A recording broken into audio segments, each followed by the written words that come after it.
1981년 부산 불임 사건은 한국 현대사에서 신군부의 권위주의 통치와 민주화 운동 탄압의 실상을 보여주는 대표적인 용공조작 사건이다.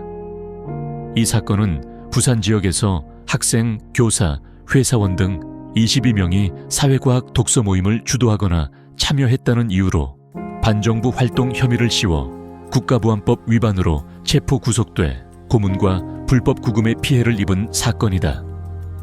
부산 항림 사건으로도 불리며 당시 전두환 정권의 민주화 운동 탄압체계의 일환으로 벌어진 정치적 조작 사건이다.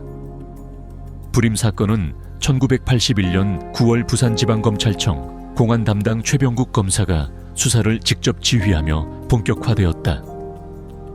사건 수사검사인 고영주와 함께 이들은 사회과학 독서 모임과 다방에서 나눈 평범한 대화를 반국가단체 활동으로 조작했다. 22명의 피해자들은 서로 거의 모르는 사이였음에도 불구하고 검찰과 경찰은 이들을 한데 묶어 조직적으로 정부 전복을 모의한 반국가단체라고 공공연히 몰아붙였다. 피해자들은 1981년 7월부터 9월까지 4차례에 걸쳐 부산 지역에서 잇따라 체포되었으며 대부분 영장 없이 구금됐다. 이들은 부산 대공분실과 용두산 분실 등에서 20일에서 63일 동안 불법 구금되면서 심각한 고문을 당했다. 대표적으로 몽둥이 구타, 옷 벗기기, 강제로 군복 입히기, 태종대 앞바다에 빠뜨리려 한 시도 등 잔혹한 폭력이 자행되었다. 피해자 고우석 씨는 당시 경찰에게 눈을 가려진 채 대공분실로 끌려가 평양 다녀왔느냐, 김일성에게 지령받았느냐는 물음을 받은 뒤 곧바로 폭행당했음을 생생히 증언했다. 숱한 밤낮의 고문 피해에도 불구하고 고문은 국가의 공권력에 의해 이루어져 법정에서조차 무시되었다. 이들의 구속 이후 법적 절차는 한마디로 사법살인이었다고 할 수 있다. 검찰은 피고인에 대해 3년에서 10년까지 징역형을 구형했고 법원은 대부분 유죄를 선고했다. 재판 과정에서 피해자들은 서로 거의 모르는 사람들이었지만 검찰은 그들을 하나의 조직으로 묶어 전향 강요와 허위 자백을 받아냈다. 당초 증거 능력이 없는 허위 고백 진술이 불법 구금과 고문에 의해 강제되었으며 이를 법원은 묵인하거나 정당화하는 태도를 보였다. 재판부의 판결은 신군부 권력의 입장을 반영한 명백한 정치적 판결이었다. 이 사건 변호인 중 노무현 변호사의 역할은 당시 매우 중요한 의미를 지닌다. 노무현 변호사는 불임 사건 피해자들의 무죄 주장과 인권 회복을 위해 열정적으로 변론했다. 그는 법정에서 검찰과 판사에게 맞서 피해자들의 인권 문제를 집중 부각시키며 강력하게 항변했고 그 자세는 훗날 그가 대통령에 이르는 인생의 전환점이었다. 피해자들은 노 변호사의 헌신 덕분에 회복의 가능성을 엿볼 수 있었고 법정 밖에서 그와 함께 트라우마를 나누며 힘을 얻었다. 당시 부산대 등지에 선 학생 다수가 신군부의 사상범 몰이에 휘말려 가혹한 고문과 장기 구금에 시달렸다. 노무현은 변호사 동료 김광일, 뒤이어 문재인 등과 함께 부산대 사건, 동아대 사건, 부산미문화원 방화 사건, 불임 사건 부산항림, 피해자 등 사회적 약자의 편에 선 무료 변론에 나섰다. 노무현은 고문당한 학생들을 먼저 접견하고 권력의 횡포에 분노하여 인권 변호사의 길을 걷기로 다짐했다. 는 기록이 공식 사료에 남아있다.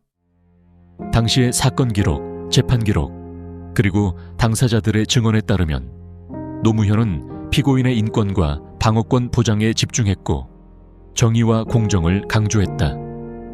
재판 과정은 가혹했다.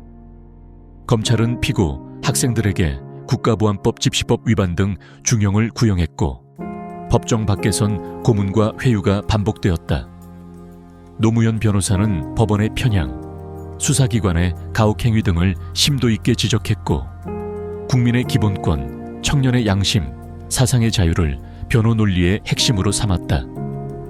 노무현, 김광일, 문재인 등 젊은 변호사들이 연대하여 참여했으며 자신들의 신념에 따라 권력에 맞서는 지식인의 모범을 세우려 노력했다. 이 과정에서 노무현은 변호사의 역할을 상식과 양심을 지키는 마지막 보루로 자임했다. 33년이 흐른 뒤 2012년 피해자들의 재심 청구가 이루어졌고 2014년 대법원은 불임 사건 피고인 5명에 대해 무죄를 확정했다.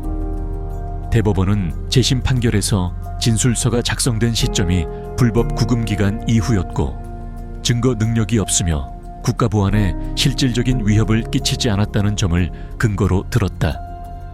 이 판결은 불임 사건이 명백한 조작 사건임을 법적으로 확인한 상징적인 승리였다. 불임 사건은 시대의 억압적 현실을 민낯으로 드러낸 사건이다. 피해자 개개인은 당시 여러 고문과 억압 상황을 증언했다. 피해자 고호석은 체포 직후 몽둥이 폭행과 옷 갈아입기, 심지어 태종대 앞바다에 빠뜨릴 뻔했던 무서운 고문 과정을 구체적으로 전했다. 피해자 송병곤은 고문 악몽이 아직도 남아있다고 고통을 호소했다. 피해자들 중 상당수는 경찰 조사에서 북에서 지령받았느냐는 황당한 질문에 직면했고 대부분 거절을 하면 곧장 체벌이나 가혹행위가 뒤따랐다. 피해자 가족들도 최병국 검사 등의 탄압에 대해 강한 분노를 표출했다. 증언에 따르면 탄압과 고문 상황에서 회유 시도가 이어졌지만 피해자들은 이를 단호히 거부했다. 피해자들은 당시 사건 검사들은 입 다물라고 강하게 요구하며 사건의 진실 왜곡에 대한 분노와 상처를 여전히 안고 있다. 불임 사건의 교훈은 권력 남용과 정치적 탄압이 개인의 인권과 자유를 얼마나 심각하게 짓밟을 수 있는가를 극명히 보여준다. 또한 변호인 노무현의 헌신처럼 개인과 사회의 정의 실현 노력이 얼마나 중요한지, 그리고 오랜 세월에도 진실은 반드시 승리한다는 역사적 사실을 남겼다. 결국 불임 사건은 한국 민주화 역사에서 부정할 수 없는 어두운 상처지만 용기 있는 피해자와 인권 변호인의 증언과 법적 승리를 통해 불의에 맞서는 시민 저항의 상징으로 자리 잡았다.